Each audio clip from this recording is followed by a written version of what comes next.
সমস্যাটা আমি যতটা সহজ ভেবেছিলাম ততটা কিন্তু নয়। প্রথমে যোধা বেগমের অভিযোগ অনুযায়ী আদম খানের তসলিমকে নিকাহ করার ইচ্ছে, আর তারপর নতুন আইন তৈরি হওয়ার পর রোকেয়া বেগমের আইনের বিরুদ্ধে জনমত তৈরি করা। এখন টানাপোড়েন সাম্রাজ্য আর পরিবার নিয়ে। আমার কি করা উচিত?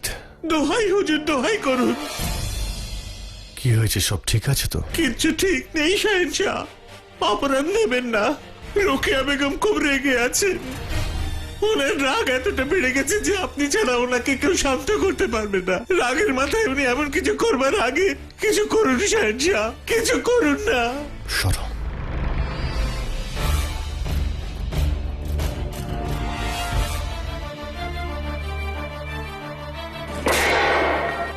এখন যাও।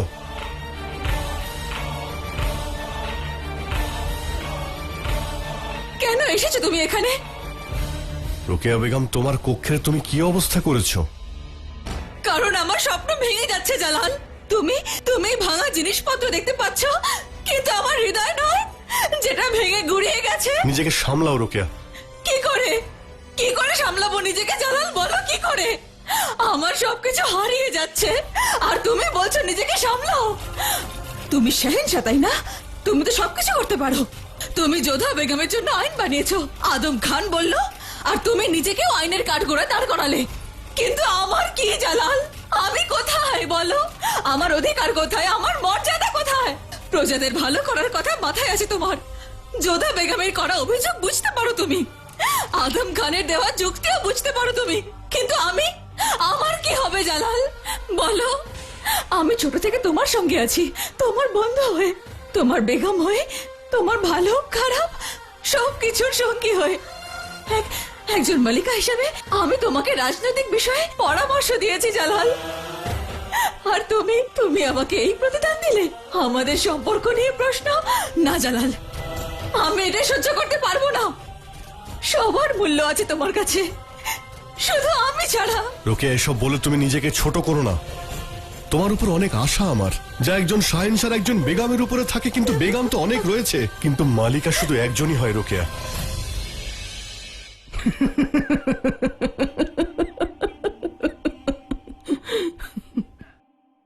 কি ব্যাপার হুজুর, খুব খুশি দেখছি যে আজকে। খুশি তো হতেই হবে। আমাকে একটা কথা বলো রেশম, তুমি কি কখনো শুনেছো কেউ খেললই না কিন্তু সে জিতে গেল? এটা কি করে সম্ভব হুজুর? সম্ভব হয়, সম্ভব হয়, কারণ এটাই তো ঘটেছে। আমি কোনো চাল চালিয়েনি, আর বেগম রোকেয়ার খেলা শেষ। কিন্তু হুজুর, আপনার কি মনে হয় শাহেনশাহ রোকেয়া বেগমকে তালাক দিয়ে দেবেন? না, তাহলে আপনার জিত কি করে হলো? জিতেছি রেশম। আদম খান চালটাই এমন চেলেছে, যদি জালাল বেগম রোকেয়াকে তালাক না দেয় তাহলে আদম খানকে তসলিমকে নিকাহের অনুমতি দিতে হবে, আর এর ফলে বেগম যোধা হেরে যাবেন। আর যদি জালাল বেগম রোকেয়াকে তালাক দিয়ে দেয় তো তখন হার রোকেয়া বেগমেরই হবে। এর মানে হলো দুদিক থেকেই আমরাই জিতে যাব। আর জাভিদা বেগম, উনি তো আব্বুর কাছে গেছেন। ফিরে আসার পর যখন উনি সত্যিটা জানবেন তখন কি নিজের মেয়ের বয়সী আর একটা মেয়েকে আদম খান সাহেবের বিবি হতে দেখতে পারবেন উনি? জাভেদাকে নিয়ে এত তুমি ভাবছো কেন রেশম? আমাদের ধর্মে একবারের বেশি নিকাহ করার অনুমতি আছে। যদি কারণ থাকে তাহলে আদম খানের কাছে কারণ আছে। জাভেদা আব্বা হওয়ার সুখ দেয়নি, আর জাভেদাকে নিয়ে এত ভেবো না তুমি। বুদ্ধি নেই ওর মাথায়, আমরা ওকে যা বোঝাবো সেটাই বুঝবে। ভয় পাচ্ছি আমি জালালকে নিয়ে। যদি জালাল জানতে পেরে যায় আদম খান লোভ দেখিয়ে তসলিমের আব্বু আম্মিকে রাজি করিয়েছে, আর তসলিম চাপে পড়ে এই নিকাহতে রাজি হয়েছে, কারণ নিকাহের নিয়ম অনুযায়ী মেয়ের রাজি হওয়াটাও খুব জরুরি। যাই হোক না হুজুর, কিন্তু উপায়টা দারুণ বার করেছেন আপনি। অসুবিধা ছিল রেশম, যদি কোনো উপায় না বের করতাম তাহলে আদম খান সারা জীবন বন্দি থাকতো। কিন্তু যেটা হয়নি সেটা নিয়ে এত কেন ভাবছি, আর যেটা হচ্ছে সেটা খুবই ভালো হচ্ছে। এত কিছু হয়ে যাওয়ার পরেও জালাল তুমি এত শান্ত রয়েছো কি করে? বলো বলো যে তুমি কি করতে চলেছো, যাতে আমি নিশ্চিন্ত হতে পারি। আমাকে আমাকে তোমার থেকে দূরে সরিয়ে দেবে জালাল? হ্যাঁ?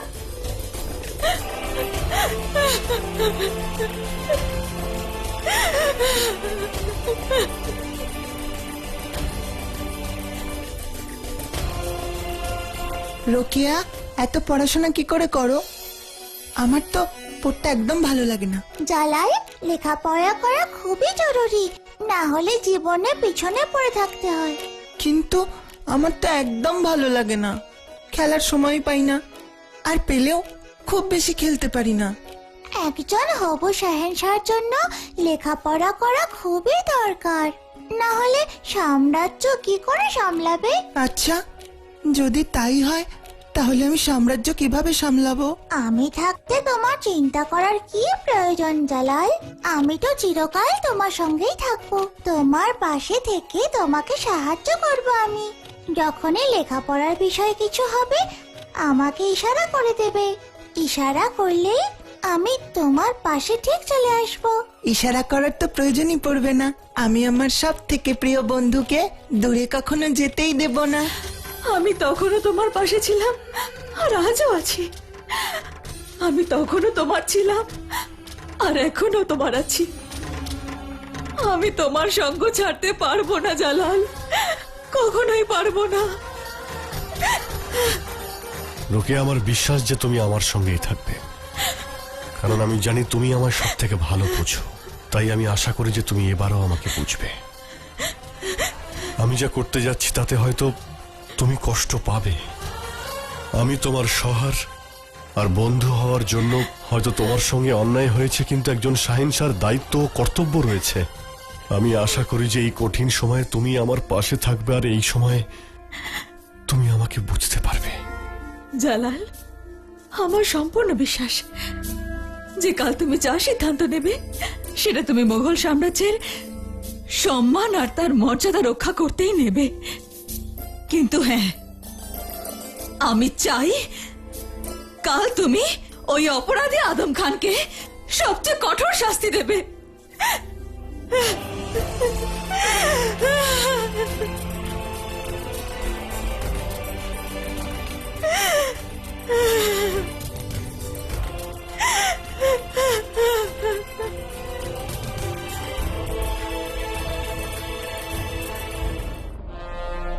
একদিকে এত বড় সাম্রাজ্যের বহুদিন থেকে চলে আসা নিয়ম, আর অন্যদিকে যোধা বেগমের অভিযোগের ভিত্তিতে তৈরি হওয়া নতুন আইন।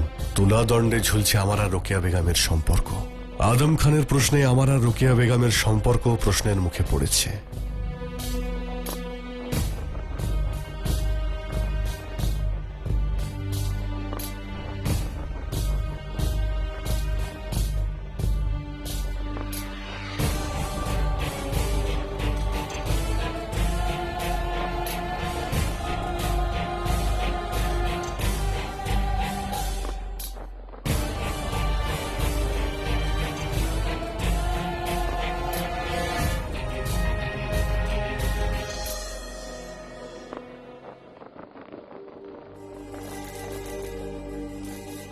উপরওয়ালাও অদ্ভুত খেলা খেলছেন যোধা বেগম।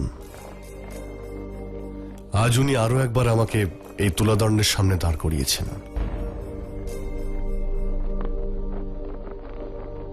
বলুন, কি বলতে এসেছেন আপনি? আমি আপনাকে মনে করাতে এসেছি এটা সেই জায়গা যেখানে আপনি একবার আমাকে বলেছিলেন আপনি সম্পর্ককে তুলাযন্ত্রে মাপেন না। হ্যাঁ, আমার অবশ্যই মনে আছে। তাহলে আজকে আপনারা রোকেয়া বেগমের সম্পর্ককে কেন তুলাদানে তুলছেন? আপনি আইন তৈরি করেছেন প্রজাতির জন্য, তাদের ভবিষ্যৎ সুরক্ষার জন্য, তাদের ভালোর জন্য। কিন্তু যদি সেই আইনের জন্য আপনার আর রোকেয়া বেগমের সম্পর্ক নষ্ট হয় তাহলে এটা কখনোই উচিত নয়। আদম খানের খারাপ কাজের জন্য আপনি কেন কষ্ট পাচ্ছেন? কোনো আইন বা নিয়ম শাসকের ঊর্ধ্বে নয়। আপনি কারণ জিজ্ঞাসা করছেন যোধা বেগম? আপনার যদি মনে থাকে তাহলে আমার জন্মদিনে আপনি একটা সাধারণ মানুষের পোশাক উপহার দিয়েছিলেন, আর আপনি চেয়েছিলেন আমি প্রজাদের মধ্যে গিয়ে তাদের সমস্যার কথা শুনি। তাই আমি আরো একবার ছদ্মবেশ ধরি আর খোঁজ নিয়ে দেখলাম যে তসলিমের আব্বা ওর নিকাহ অর্থের লোভে আদম খানের সঙ্গে দিচ্ছে। যখন সত্য আপনার সামনে এসেই গেছে তখন এই বিয়েটা হবে না এই সিদ্ধান্ত কেন নিচ্ছেন না? আর আদম খানের অপরাধকে সবার সামনে প্রমাণ কেন করছেন না? কারণ আমি আরো একটা ঘটনা দেখেছি যোধা বেগম। যখন আমি বাজারের মধ্যে দিয়ে আসছিলাম তখন দেখলাম 8-9 বছরের একটা মেয়ের নিকাহ হচ্ছে, আর যার সঙ্গে তার নিকাহ হচ্ছে সে তার থেকে বয়সে অনেক বড়। তখন আমি বুঝতে পারলাম অনেক কিছুই অন্যায় হচ্ছে যোধা বেগম। আমি আপনার কাছে কৃতজ্ঞ যোধা বেগম যে আপনি আমাকে প্রজাদের সমস্যার ব্যাপারে ভাবতে শিখিয়েছেন। দেখুন, আদম খানকে আমি যে কোনো সময় আটকাতে পারি, কিন্তু আমি প্রজাদের কথা ভাবছি, সেই সমস্ত নাবালিকাদের কথা ভাবছি। আমার কাছে ওদের থামানোটা বেশি প্রয়োজন, কারণ যে ভুল নিয়ম ওদের মনের মধ্যে গেঁথে রয়েছে আমাকে সেই ভুল নিয়মটাকে বদলাতেই হবে। সেই জন্যে আমি এই নতুন আইন তৈরি করেছি। কিন্তু এই নিয়মের বলি দিতে হোক রোকেয়া বেগমকে, সেটা আমি কখনো চাইব না শাহেনশাহ। সেটা তো আমিও চাই না যোধা বেগম, কিন্তু একজন শাহেনশাহকে প্রজাদের সামনে দৃষ্টান্ত রাখতেই হয়। যোধা বেগম, আমি একটা গল্প শুনেছিলাম যে যখন একজন বাদশাহ পথ দিয়ে যাচ্ছিলেন সেই সময় কোনো বাগানে গিয়ে একটা ফল পেড়েছিলেন। আপনি জানেন তারপরে কি হয়েছিল? তারপর তার সৈন্যরা তাকে অনুসরণ করে পুরো বাগানটাকে তছনছ করে দিয়েছিল। যদি আমি আইনকে সম্মান না করি তাহলে প্রজারা কেন করবে? এটা আপনার উদার মনের পরিচয়, কিন্তু সত্যটা বড় কঠিন। নিয়ম তৈরি করা হয় যাতে ভবিষ্যতে তার পালন করা হয়, কিন্তু আজকের তৈরি নিয়ম অতীতের কোনো ঘটনাকে তো পাল্টাতে পারে না। অতীতকে কখনো বর্তমানে নিয়ম দিয়ে বাঁধা যায় না শাহেনশাহ, আর এটাই বাস্তব। কিন্তু আমি প্রজাদের মধ্যে একটা বার্তা দিতে চাই যোধা বেগম, যে আইনের থেকে বড় কেউ হয় না, শাহেনশাহ নন। তারা শাহেনশাহকে যতই খোদা ভাবুক বা খোদার ছায়া, যখন সবাই এটা দেখবে যিনি খোদার ছায়া তিনি আইনকে সম্মান দিচ্ছেন, তখন ওরা এই নতুন আইনকে স্বইচ্ছে মেনে নেবে। আপনি ঠিকই বলেছিলেন যোধা বেগম যে মহিলাদের পণ্য মনে করা হয়। যার কাছে অর্থ থাকে সে তাকে কিনে নেয়, আর যার কাছে অর্থ থাকে না সে তাকে বিক্রি করে দেয়। যার কাছে ক্ষমতা থাকে সে ক্ষমতার দ্বারা তাকে কিনে নেয়, আর যে ঋণ শোধ করতে পারে না সে তাকে উপহার হিসেবে দিয়ে দেয়। সে কখনো আদম খানও হতে পারে বা কখনো জালালউদ্দিন। আপনি সেই কষ্ট আজও বয়ে বেড়াচ্ছেন। আপনি চমকে গেলেন কেন? এটাই তো সত্যি। আপনি আমায় ঘৃণা করতেন, তাও আমাকে নিকাহ করেছিলেন কারণ আপনার রাজ্যকে বাঁচানোর জন্য। আপনি নিজেকে বলি দিয়েছিলেন আপনার প্রজাদের বাঁচানোর জন্য, আর তসলিমও নিজেকে বলি দিচ্ছে ওর আব্বু আর আম্মিকে বাঁচানোর জন্য। তাহলে বলুন যোধা বেগম, প্রত্যেকবার নারী কেন নিজেকে বলি দেবে? উত্তর দিন।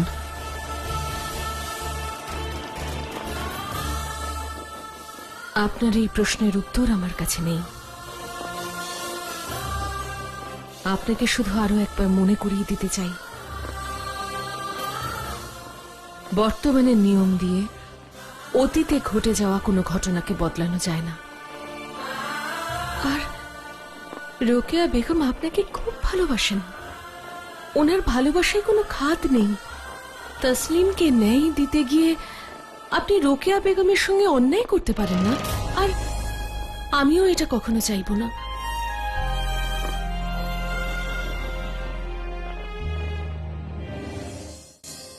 আরে দাঁড়াও দাঁড়াও, হোশিয়ার শোনো। আমরা শুনলাম শাহেনশাহ রোকেয়া বেগমকে তালাক দিচ্ছেন। রোকেয়া বেগমকে শাহেনশাহ কিছু বলেছেন? চুপ করো তোমরা, অদ্ভুত সব প্রশ্ন করো। শাহেনশাহ বেগমের মধ্যে কি চলছে সেটা তাদের মধ্যেই থাকা ভালো। বাড়িয়ে কথা বলার অভ্যেস তোমাদের যাবে না দেখছি কখনো। কি হলো? তোমার ভয় পেয়েছে? যদি শাহেনশাহ রোকেয়া বেগমকে তালাক দিয়ে দেয় তাহলে ওর কি হবে? তাড়াহুড়ো করে কোনো সিদ্ধান্ত নিও না জালাল। এমনটা যেন না হয় বাইরের সমস্যার সমাধানের চেষ্টায় ঘরের সমস্যা যেন বেড়ে না যায়।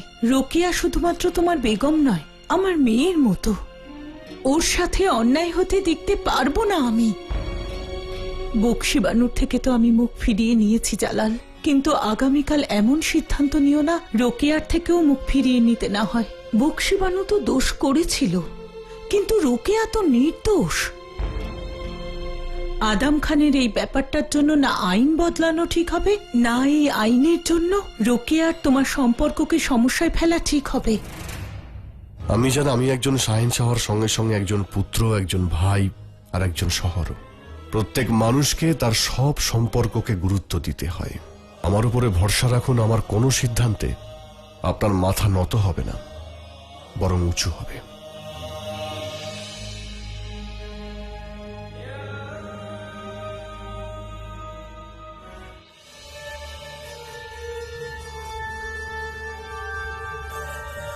হয় আপনি আমাকে তসলিমকে নিকাহ করার অনুমতি দেবেন, অথবা নিচে এই আইনের প্রতি আস্থা রেখে রোকেয়া বেগমকে তালাক দেবেন।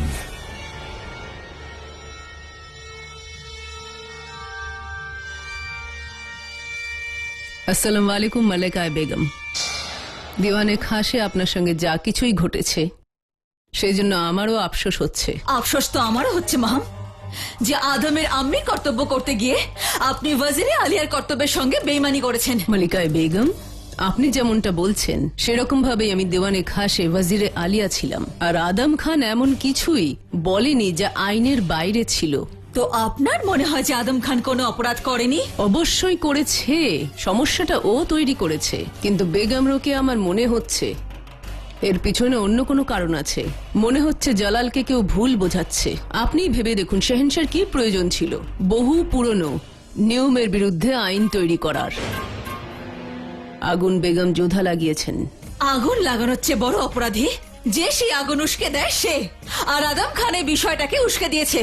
আর সবকিছু জেনে বুঝেও আপনি অন্ধভাবে আপনার ছেলের পক্ষ নিচ্ছেন। ক্ষমা করবেন মালিকায় বেগম, আপনার কি এটা মনে হচ্ছে না যে শাহেনশাহ যাকে বড় আম্মি বলেন ওনাকে অন্ধ বলে আপনি দোষ করছেন? এটাই তো সবচেয়ে লজ্জার বিষয় মাহাম।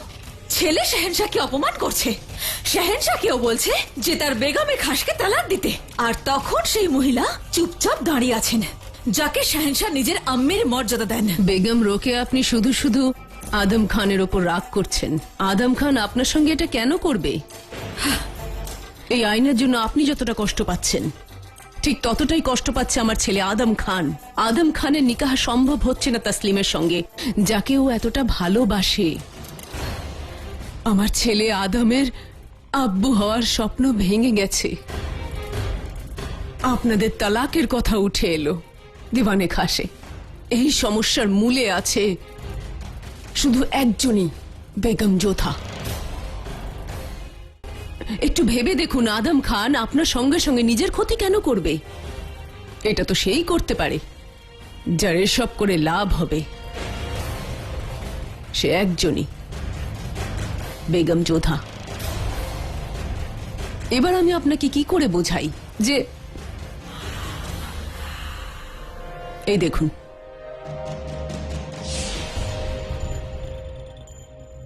এটা কি দেখাতে চাইছেন আপনি?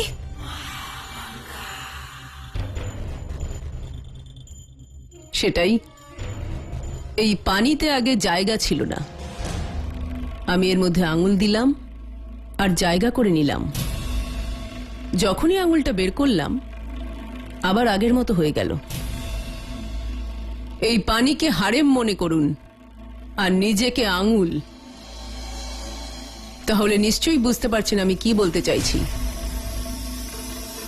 যতক্ষণ আপনি এখানে আছেন আপনার জায়গা আছে, আপনি যখন বেরিয়ে যাবেন আপনার জায়গা পূরণ হয়ে যাবে। আর আপনার জায়গা কে পূরণ করবে সেটা বলার প্রয়োজন নিশ্চয়ই নেই, কারণ আপনি নিজেই যথেষ্ট বুদ্ধিমতী বেগম রোকেয়া। একজন সাধারণ নারী হয়ে নয়, একজন মালিকার মতন ভাবুন, রাজনীতির দিক থেকে ভাবুন, পরিষ্কার হয়ে যাবে সবকিছু আপনার কাছে। রইল কথা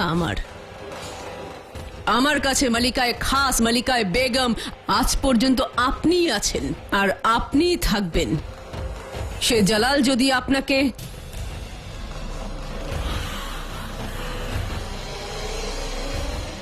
যদি আমার ছেলে আদম খানের কোনো কথায় আপনি আঘাত পেয়ে থাকেন তাহলে আমি ওর হয়ে ক্ষমা চাইছি। আপনি চাইলেই আমি ওকে কঠিন শাস্তি দিতে পারি, কিন্তু আদম খানকে শাস্তি দিলেই ওর কোনো ক্ষতি হবে না। যার জন্য এই সব কিছু ঘটছে, যার জন্য আপনি এত কষ্টে আছেন। অনুমতি দিন। খোদা হাফেজ।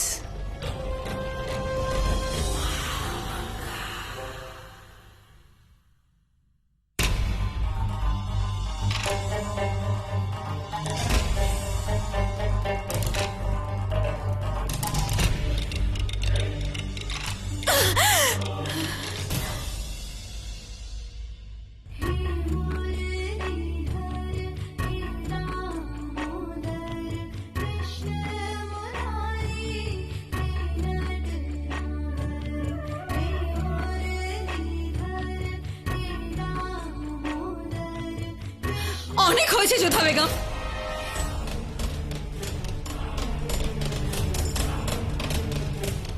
এই দেখানো ভক্তি বন্ধ করুন।